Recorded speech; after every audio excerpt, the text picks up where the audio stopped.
Congressman Louis McFadden, chairman of the House Committee on Banking and Currency from 1920 to 1931, knew who to blame. He accused the Fed and the international bankers of orchestrating the crash. It was not accidental. It was a carefully contrived occurrence. The international bankers sought to bring about a condition of despair here so that they might emerge as rulers of us all. But McFadden went even farther. He openly accused them of causing the crash in order to steal America's gold. In February 1931, in the midst of the Depression, he put it this way. I think it can hardly be disputed that the statesmen and financiers of Europe are ready to take almost any means to reacquire rapidly the gold stock which Europe lost to America as the result of World War I. Curtis Dahl, a broker for Lehman Brothers, was on the floor of the New York Stock Exchange the day of the crash. In his 1970 book, FDR, My Exploited Father-in-Law, he explained that the crash was triggered by the planned sudden shortage of call money in the New York money market. Actually, it was the calculated shearing of the public by the world money powers triggered by the planned sudden shortage of call money in the New York money market. Within a few weeks, $3 billion of wealth simply seemed to vanish. Within a year, $40 billion had been lost. But did it really disappear? Or was it simply consolidated in fewer hands?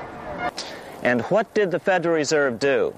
Instead of moving to help the economy out by quickly lowering interest rates to stimulate the economy, the Fed continued to brutally contract the money supply further, deepening the Depression. Between 1929 and 1933, the Fed reduced the money supply by an additional 33%. Although most Americans have never heard that the Fed was the cause of the Depression, this is well known among top economists. Milton Friedman, the Nobel Prize-winning economist now of Stanford University, said the same thing in a National Public Radio interview in January of 1996.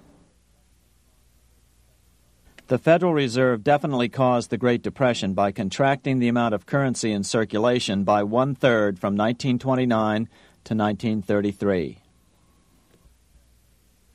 But the money lost by most Americans during the Depression didn't just vanish.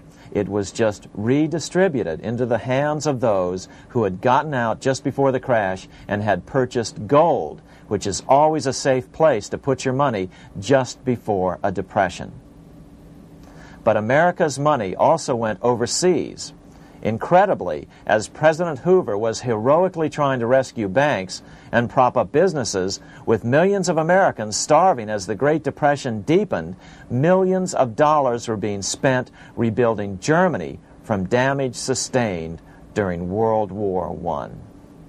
8 years before Hitler would invade Poland, Representative Louis McFadden, chairman of the House Banking and Currency Committee, warned Congress that Americans were paying for Hitler's rise to power. After World War I, Germany fell into the hands of the German international bankers. Those bankers bought her, and they now own her lock, stock, and barrel. They have purchased her industries, they have mortgages on her soil, they control her production, they control all her public utilities. The international German bankers have subsidized the present government of Germany, and they have also supplied every dollar of the money Adolf Hitler has used in his lavish campaign to build up a threat to the government of Brüning.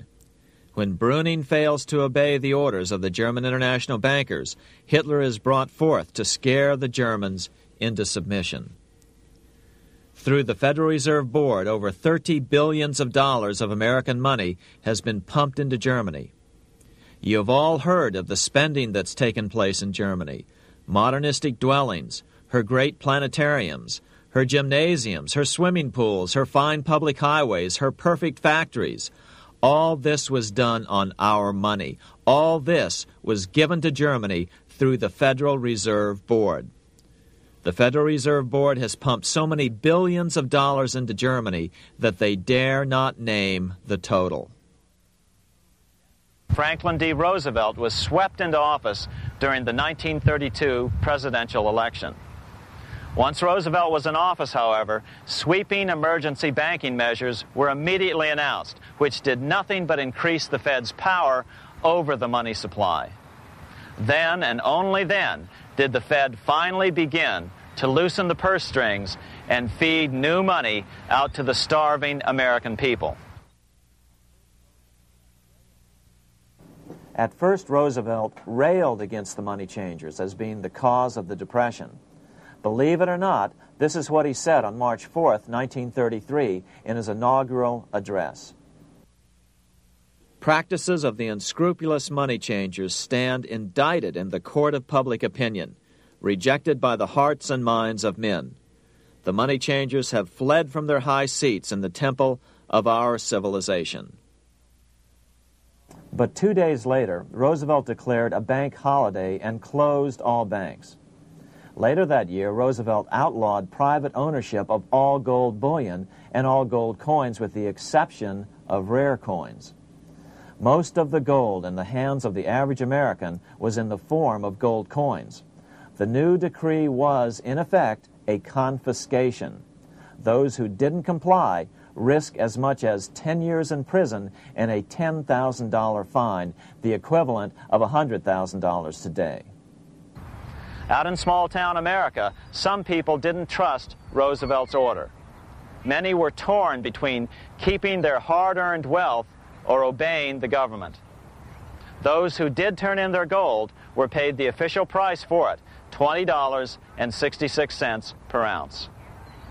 So unpopular was the confiscation order that no one anywhere in government would take credit for authoring it. No congressman claimed it. At the signing ceremony, President Roosevelt made it clear to all present that he was not the author of it and publicly stated that he had not ever read it. Even his Secretary of the Treasury said he'd never read it either, saying it was, quote, what the experts wanted. Roosevelt convinced the public to give up their gold by saying that pooling the nation's resources was necessary to get America out of the Depression. With great fanfare, he ordered a new bullion depository built to hold the mountain of gold the U.S. government was illegally confiscating. By 1936, the U.S. bullion depository at Fort Knox was completed, and in January 1937, the gold began to flow into it. The rip-off of the ages was about to proceed. In 1935, once the gold had all been turned in, the official price of gold was suddenly raised to $35 per ounce. But the catch was, only foreigners could sell their gold at the new higher price. The money changers who had heeded Warburg's note and gotten out of the stock market just before the crash and bought gold at $20.66 per ounce, then shipped it to London, could now bring it back and sell it back to the government, nearly doubling their money while the average American starved. The Fort Knox Bullion Depository sits here in the middle of the Fort Knox Military Reservation, 30 miles southwest of Louisville, Kentucky. This was as close as we were permitted to get to the depository despite years of letters from members of Congress to allow our film crew inside.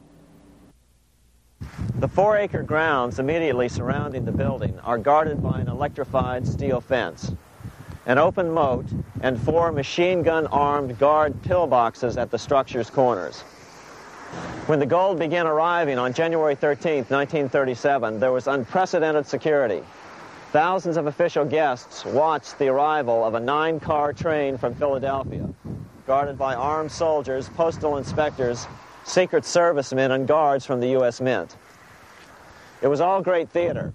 America's gold supply from across the land had been pooled, supposedly for the public benefit, and then safely tucked into Fort Knox. But all that security would soon be breached by the government itself. Now the stage was set for a really big war, one which would pile up debt far beyond that of World War I. For example, in 1944 alone, The U.S. national income was only $183 billion, yet $103 billion was spent on the war. This was 30 times the spending rate during World War I. In fact, the American taxpayer picked up 55% of the total Allied cost of the war. But equally important, virtually every nation involved in World War II greatly multiplied their debt. In the U.S., for example, federal debt went from $43 billion in 1940 up to $257 billion in 1950, an increase of 598%. Between 1940 and 1950, Japanese debt swelled 1,348%. French debt grew 583%, and Canadian debt soared 417%. After the war, the world was now divided into two economic camps: communist command economies on the one hand versus monopoly capitalists on the other, set to fight it out in one perpetual and highly profitable arms race. It was finally time for the central bankers to embark in earnest on their three-step plan to centralize the economic systems of the entire world and finally bring about their global government or New World Order. The phases of this plan were: Step 1, central bank domination of national economies worldwide. Step 2, centralize regional economies through organizations such as the European Monetary Union and regional trade unions such as NAFTA. Step 3, centralize the world economy through a world central bank, a world money, and ending national independence through abolition of all tariffs by treaties like GATT. Step 1 was completed long ago. Steps 2 and 3 are far advanced, nearing completion. What about gold? Among central banks, the largest holder of gold is now the IMF. It and central banks now control 2/3 of the world's gold supply, giving them the ability to manipulate the gold market. Remember the money changer's golden rule: he who has the gold makes the rules.